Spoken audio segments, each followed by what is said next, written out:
Hello everyone, start करते हैं आज का अपना ये नया टॉपिक और जानते हैं इंडियन रिवर के बारे में सब कुछ।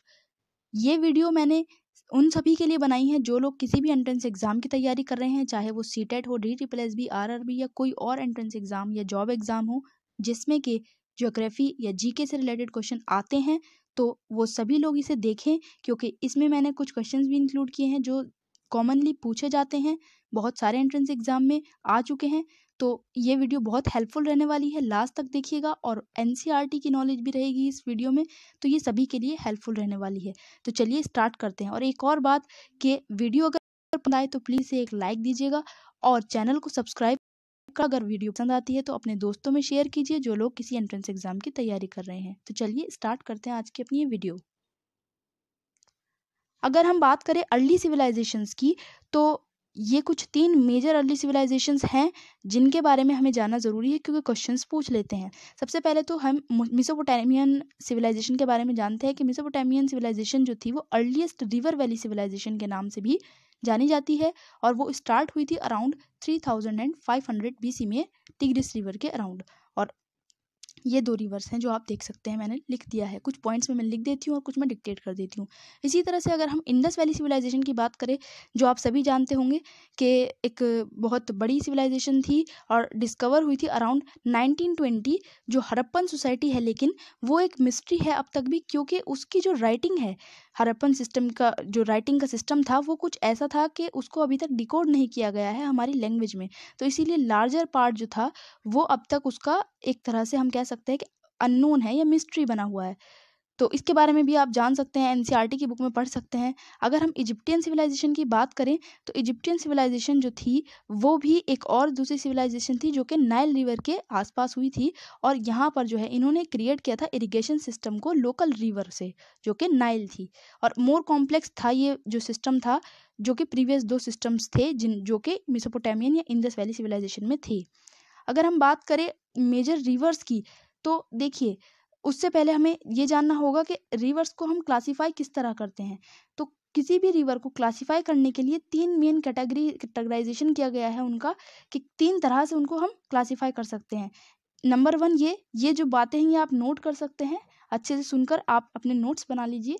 तो पहले कैटेगराइजेशन है कि पेरेनियल या फिर नॉन पेरेनियल रिवर्स के ऊपर। अगर हम आगे देखें तो ये मैंने बताया है कि पेरेनियल या फिर नॉन पेरेनियल रिवर के बेसिस पे हम कैटेगराइजेशन कर देते हैं। अगर हम पेरेनियल की बात करें तो ये वो रिवर्स होती हैं जो फ्लो करती हैं पूरे साल, through out the year. Perennial river वो रिवर होती है जो एग्जिबिट करती है continuous flow of water through out the year accept during extreme drought conditions. मतलब कि जब कुछ ज़्यादा सूखा पड़ जाए तब सिर्फ इन रिवर्स में पानी नहीं होता ऐसी कंडीशंस में, लेकिन ज़्यादातर इनमें रहता है। और एक और बात कि ये जो रिवर होती है ओरिजिनेट करती है हिमालयन रीजन में, ठीक है। और एक और बात कि अगर हम पूछे एग्जाम्पल दें तो पेरेनियल रिवर का हो सकता है गंगा और यमुना हमारे एग्जाम्पल्स में। और ऐसे रीजन में पाई जाती हैं जहाँ पर जो ह्यूमिड क्लाइमेट रहता है और इवेपोरेशन रेट जो है वहाँ पर लो होता है और रेनफॉल जो है वो ज़्यादा होती है। तो जाहिर सी बात है इनका सीधा सीधा कनेक्शन है, ह्यूमिडिटी का हो या इवेपोरेशन का हो या फिर रेनफॉल का हो। तो इस तरह से आप इसको एक बार फिर से सुन लीजिए कि सारी जो reverse through out the year जो फ्लो करती हैं वो पेरेनियल रिवर कहलाती हैं। इनका दूसरा नाम अगर हम कहें तो परमानेंट रिवर भी कहा जाता है। वो सारी रिवर्स में आती हैं, गंगा, यमुना या कोई भी ऐसी रिवर जो बड़ी रिवर है जो हिमालय से ओरिजिनेट करती है, हिमालयन रीजन से, वो सब पेरेनियल रिवर होती हैं। ऐसे रीजन में पाई जाती हैं जहाँ ह्यूमिड क्लाइमेट होता है, इवेपोरेशन रेट लेस होता है रेनफॉल रेट के मुकाबले। अब नॉन पेरिनियल की बात करें तो इसके उल्टा अपोजिट जो होता है वो नॉन पेरिनियल रिवर्स होती हैं। ये सिर्फ और सिर्फ किसी एक सीजनल हम कह सकते हैं, दूसरा नाम इनका पीरियोडिक होता है कि एक पीरियोडिक होता है क्योंकि ये एक सीजन में फ्लो करती है, ड्यूरिंग सीजन, जैसे रेनी सीजन होता है तब ये जो है ओरिजिनेट करती है प्लेट्यू रीजन्स वगैरह में, और इनको पीरियोडिक रिवर कहा जाता है। और इनका अगर हम बात करें कहाँ पाई जाती हैं तो एरिड रीजन्स में, मतलब जहाँ पर थोड़ा इवेपोरेशन रेट ज़्यादा हो और रेनफॉल कम हो, ऐसे रीजन्स में। और अगर एग्जाम्पल्स की बात करें तो कोई भी दे सकते हैं आप, जैसे कि गोदावरी हो गया, कृष्णा, कावेरी, ये सारी जो हैं वो हमारी नॉन पेरिनियल रिवर्स हैं। तो इस तरह भी पूछ सकते हैं क्वेश्चन। दूसरा क्लासिफिकेशन जो है कैटेगराइजेशन की बात करें तो ईस्ट फ्लोइंग या वेस्ट फ्लोइंग रिवर्स के ऊपर हम करते हैं, क्योंकि आपको पता है, आप मैप में देख सकते हैं हमारे इंडिया के कि कुछ रिवर जो हैं वो आप देख सकते हैं कि यहाँ इस साइड जा रही हैं और कुछ रिवर इस साइड, तो उसके हिसाब से ईस्ट फ्लोइंग रिवर्स जो होती हैं वो कहाँ जाएंगी, बे ऑफ बंगाल में, और वेस्ट फ्लोइंग रिवर्स जो है वो अरेबियन सी में जाएंगी। तो इस तरह से सेकंड कैटेगराइजेशन होता है। और थर्ड कैटेगराइजेशन की अगर हम बात करें तो उनको हम करते हैं on the basis of their origin, कि वो कहाँ से ओरिजिनेट हो रही हैं। तो यहाँ पर मैंने ये भी दे रखा है कि all major rivers of India originate from one of the following main watersheds. तो इन सब में से ओरिजिनेट करती है। ये आप स्क्रीनशॉट्स ले सकते हैं। तो इस तरह से हिमालय या काराकोरम रेंजेस हो सकती है, विंध्य रेंजेस हो सतपुरा रेंजेस हो सकती हैं, और छोटा नागपुर प्लेटो में जो सेंट्रल इंडिया में है, इस तरह से वेस्टर्न घाट्स हो सकते हैं। तो ये सब चीज़ें आप देख सकते हैं। उसके बाद हम देख लेते हैं कि एक एक रिवर के बारे में जान लेते हैं कि क्या क्या इंपॉर्टेंट बातें हैं इनसे रिलेटेड। जो कुछ मेजर रिवर्स हैं तो देख लेते हैं उनके बारे में। तो गंगा जो है, आपको पता है कि being largest river of India, Ganga को डिक्लेयर किया गया है नेशनल रिवर ऑफ इंडिया भी। उसके बाद आपको पता ही है कि गंगोत्री ग्लेशियर से ये ओरिजिनेट करती है, जो कि अबाउट 30 किलोमीटर है लेंथ में। और गंगा की अगर हम बात करें तो its length is 2525 kilometre around इतनी है। और ड्रेन होती है ये जो रिवर है गंगा, बे ऑफ बंगाल में फ्लो करती है थ्रू वाराणसी, हरिद्वार, इलाहाबाद, कोलकाता, कानपुर, पटना, गाजीपुर सिटीज़। ठीक है, तो इन सब सिटीज़ में से ये निकलती है। दो बार एक ही पॉइंट रिपीट हो गया, इसको आप कट कर दीजिएगा।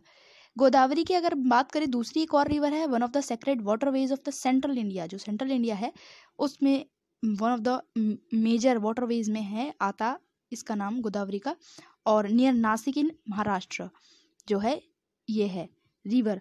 It is the largest river in south India. तो ये क्वेश्चन पूछ सकते हैं कि साउथ इंडिया की लार्जेस्ट रिवर कौन सी है, as well as the second longest river of India. तो सेकंड लॉन्गेस्ट भी है इंडिया की। ब्रह्मागिरी माउंटेन जो है वो इसका सोर्स है गोदावरी का, और इसकी जो लेंथ है वो है 1465 किलोमीटर। गोदावरी फ्लो करती है from western to southern India. ठीक है, तो ये एक पॉइंट हो सकता है। इन द एंड ये कहाँ जाती है, आंध्र प्रदेश में, बे ऑफ बंगाल जो है वहाँ से उसमें चली जाती है बे ऑफ बंगाल में, और आंध्र प्रदेश से जाती है ये बे ऑफ बंगाल में। नेक्स्ट अगर हम देखें ब्रह्मपुत्र की बात करें अगर हम, तो लॉन्गेस्ट रिवर है इंडिया की, which is known by different names on the basis of कहाँ से ये रिवर जा रही है। जैसे कि मतलब किस रीजन से फ्लो करती है उसके हिसाब से वहाँ की जो लैंग्वेज होगी इसको अलग अलग नाम से जाना जाता है। जैसे कि कुछ नाम मैं बता देती हूँ कि तिब्बत में अगर हम बात करें तो इसे जाना जाता है यरलुंग संगपो के नाम से। स्पेलिंग आप देख लीजिएगा, प्रोनाउंसिएशन डिफरेंट हो सकती है, YARLUNG TSANGPO, तो इस नाम से जाना जाता है। इसी तरह से दिहांग या फिर लोहित या सियांग, इन सब नामों से इसे इंडिया में जाना जाता है। और अगर हम बात करें ब्रह्मपुत्र जो है वो असम में इसको कहा जाता है, और जमुना जो है वो बांग्लादेश में कहा जाता है। इसी तरह से एक क्वेश्चन और आया हुआ है कि गंगा को जो है किस नाम से जाना जाता है बांग्लादेश में, तो पद्मा के नाम से जाना जाता है। तो ये सब क्वेश्चन पूछ लेते हैं, तो ये पॉइंट हो सकता है। ब्रह्मपुत्र ओरिजिनेट करती है कैलाश रेंजेस, जो कि हिमालयाज की कैलाश रेंजेस है वहाँ से, और इसकी जो लेंथ है वो है अराउंड 2900 किलोमीटर। जो साउथ वेस्ट तिब्बतियन हिमालय है वो इसका सोर्स है ब्रह्मपुत्र का वाटरवेज का। तो ये पॉइंट हो सकता है, पूछ सकते हैं।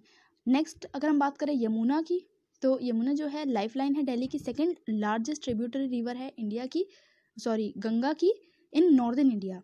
ठीक है, ओरिजिनेट करती है यमुनोत्री ग्लेशियर्स में से, और इसकी जो लेंथ है रिवर की वो है 1367 kilometre in the upper most region of the lower Himalayan in Uttarakhand and drains into the Triveni Sangam. तो ये एक पॉइंट हो सकता है कि कहाँ पर ये ओरिजिनेट करती है, कहाँ पर जाती है, तो इस तरह से ड्रेन होती है। तो ये सब चीज़ें आप स्क्रीनशॉट ले सकते हैं। यमुना को जो है एक और बात है कि यमुना क्रिएट करती है natural border between Himachal Pradesh and Uttarakhand. तो एक नेचुरल बॉर्डर, क्योंकि जब बीच में से फ्लो कर रही है दो स्टेट के, तो नेचुरल बॉर्डर क्रिएट करती है। तो ये क्वेश्चन आ सकता है कि कौन सी रिवर क्रिएट करती है नेचुरल बॉर्डर। कावेरी की अगर हम बात करें, एक और रिवर है जिसको हम कुवेरी के नाम से भी जानते हैं, is the holiest river of south India. South India की होलीएस्ट रिवर है। तला कावेरी जो है in western Ghats mountain range जो है वो इसका सोर्स है, और इसकी लेंथ है 765 किलोमीटर। अब कुछ फ्रीक्वेंटली आस्क्ड क्वेश्चंस मैंने आपको यहाँ दे रखे हैं जो पूछे गए हैं एंट्रेंस एग्जाम्स में, तो वो देख लीजिए कि there are only 5 rivers in Indian river map which are west flowing. तो इंडिया के जो रिवर मैप अगर हम देखते हैं तो सिर्फ 5 रिवर हैं जो कि वेस्ट फ्लोइंग रिवर हैं। तो पूछ सकते हैं क्वेश्चन कि कितनी रिवर वेस्ट फ्लोइंग है, तो आप बताइएगा कि 5 rivers. These west flowing rivers जो है अल्टीमेटली एंड अप होती हैं अरेबियन सी में। ये तो आपको पता ही है कि वेस्ट है तो अरेबियन सी में होगा और ईस्ट होगा तो बे ऑफ बंगाल में। ब्रह्मपुत्र जो है लॉन्गेस्ट रिवर है, ये तो हम डिस्कस कर ही चुके हैं। गंगा जो है डिक्लेयर करी गई है national river of India. Ganga basin जो है वो लार्जेस्ट रिवर बेसिन है इंडिया का with area of about this much. Brahmaputra जो है वाइडेस्ट रिवर है इंडिया की, ये भी आप एक पॉइंट देख सकते हैं कि पूछ सकता है अगर कोई वाइडेस्ट रिवर कौन सी है तो ब्रह्मपुत्र है। यमुना जो है मोस्ट पॉपुलेटेड रिवर भी है इंडिया की। जितनी भी रिवर हैं इंडिया की जो रिवर मैप में शो की जाती है वो ब्लू लाइन आउटलाइन से शो की जाती हैं। तो इस तरह से ये वीडियो एंड होती है। उम्मीद करती हूँ कि वीडियो पसंद आई होगी, और अगर आप चाहते हैं कि फ्यूचर में ऐसी ही वीडियो आए तो प्लीज़ चैनल को सब्सक्राइब कर ले और कमेंट सेक्शन में मुझे ज़रूर बताएं कि कौन से नए टॉपिक पर मैं वीडियो बनाऊँ। तो मिलते हैं नेक्स्ट वीडियो में, तब तक के लिए टेक केयर, गुड बाय।